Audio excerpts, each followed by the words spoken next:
He was the nightmare your parents warned you about, a master of shock and horror on stage.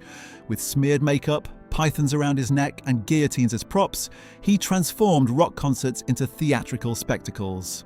But the chaos was only a mask. Beneath the screams and spectacle, there was a man few truly knew, Vincent Damon Furnier. At 77, that mask has begun to crack. The eyeliner no longer hides the years, the screams have faded, and the bravado has quieted.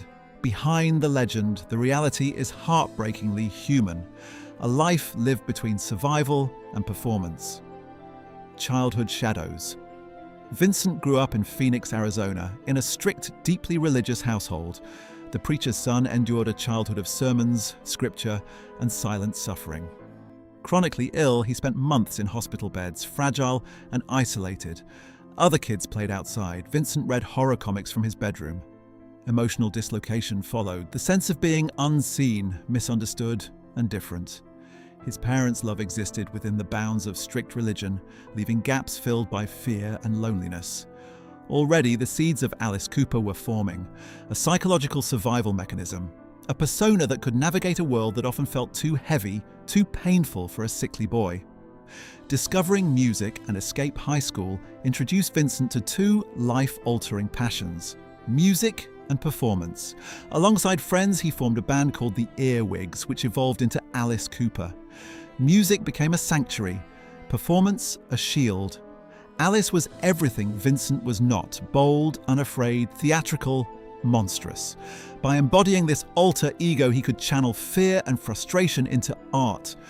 What the world saw as rebellion or shock was, in truth, self-preservation. Alice was the survival of the shy, fragile boy who once hid in bed, too ill to play outside. In creating a persona, Vincent was learning to live beyond pain, the birth of a persona. Alice Cooper was never just a stage act. He was Vincent's coping mechanism made flesh.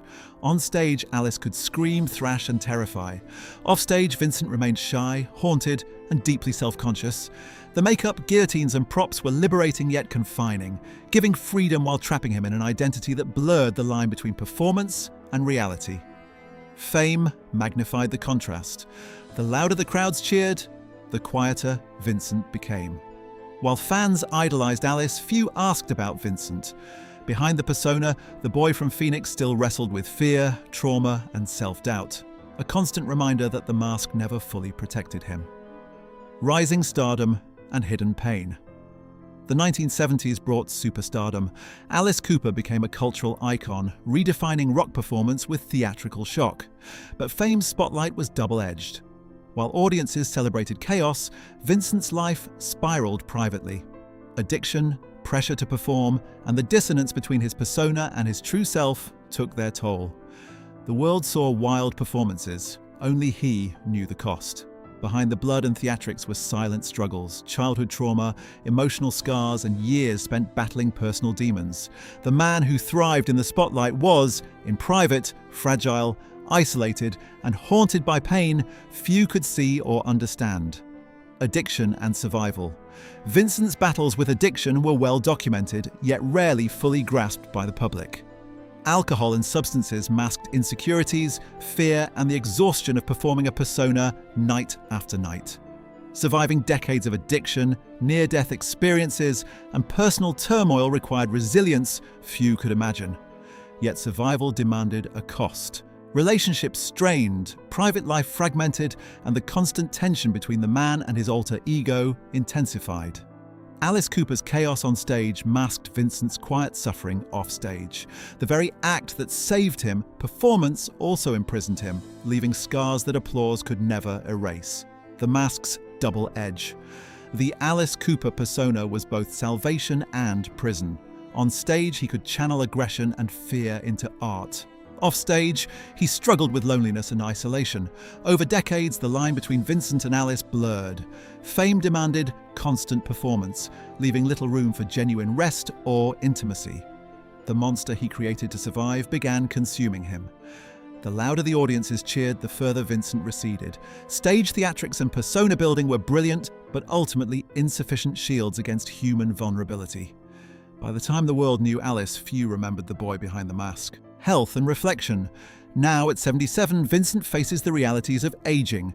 The hands that once wielded guitars and snakes tremble, memory lapses, fatigue, and the toll of decades on stage shadow his days. He no longer tours relentlessly. Life has slowed into quiet reflection. The same energy that fueled legendary shows has been replaced by cautious steps, a new rhythm, and an awareness that time spares no one, not even rock gods. Behind closed doors, he grapples with mortality, solitude, and the quiet ache of a career that once demanded constant adrenaline and audience adoration. Family and isolation.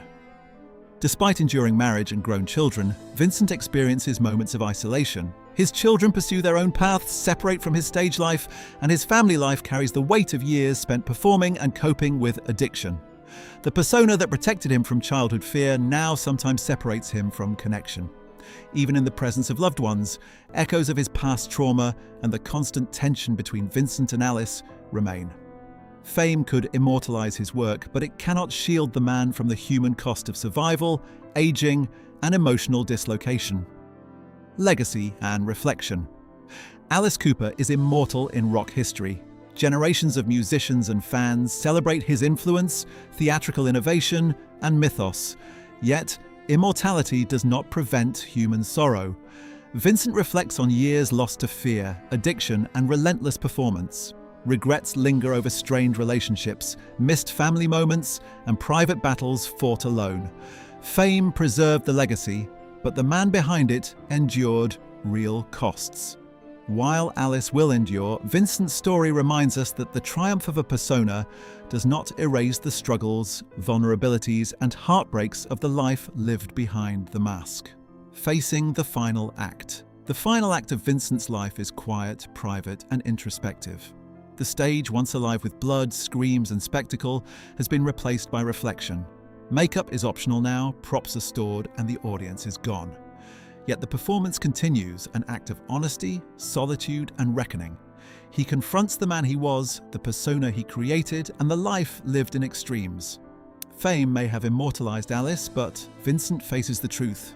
Survival carries a hidden companion: loneliness. And in that silence, the heartbreak of the man behind the monster is finally visible. The heartbreaking truth. The tragedy of Alice Cooper is not just a story of aging or mortality. It is the story of a man who gave everything to survive, perform, and entertain, only to confront the human consequences of living behind a mask. Vincent Damon Fournier, the boy from Phoenix who became a cultural icon, now faces the quiet reality of a life lived at extremes. Fame immortalized Alice, but Vincent remains human, frail, reflective, and profoundly aware of the cost of survival. Behind the legend, the pain, the solitude, and the unspoken struggles are heartbreakingly real.